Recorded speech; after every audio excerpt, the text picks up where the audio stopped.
When a tenant has to break a lease, that's a really shocking situation for most landlords because they had the expectation that they were going to have this tenant in place and the rent coming in, and often they're just confused about what to do.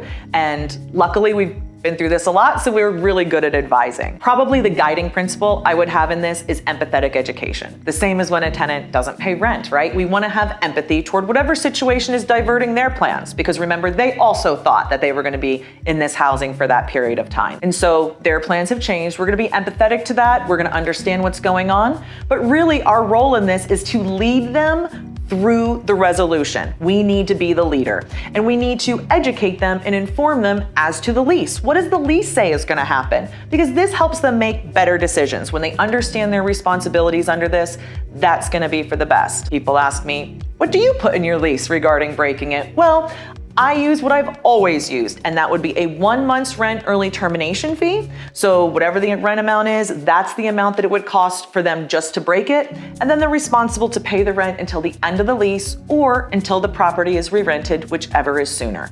And we don't put the property back on the market until that early termination fee is paid. And I really like that scenario because what it does is it holds the tenant accountable for the commitment that they made, and it compensates the landlord for the additional cost of having to re-rent it. That 1 month early termination fee lines up really well with approximately the cost to re-rent the property. That is probably the best way I've seen to handle it. Some people do just forfeiting security deposit and things like this.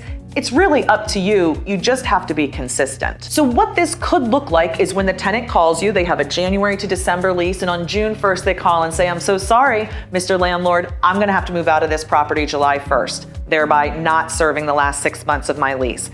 That is the time when you would go, oh, I'm so sorry to hear that. That does sound like a change of plans. Let's go back to the lease and revisit the early termination section and how this goes, and let them know exactly what they need to do to be compliant with that. And then my favorite part is to help educate them with some tips on how to make this less of a financial consequence. And mine is always, I think you should cooperate with helping me find a new tenant for this home. And that would mean allow me, of course, to do tours, make the place look and smell great. So hopefully I can do my best to find and attract that tenant to close that gap, or that balance of lease is going to be as little as possible. We don't want the tenant to be burdened with financial obligations as they move out. That's not good for either of us. Lastly, when you're going through something like this with the tenant, it makes the commitment to keeping things in writing really all the more important.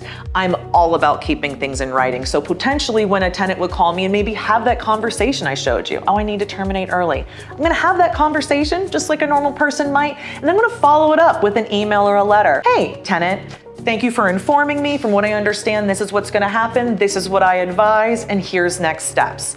Now, having it in writing is certainly a great, CYA. We always want a CYA, but I think the issue of keeping it in writing becomes more important when it shows your intent and it shows how accountable you're asking them to be and you're willing to be.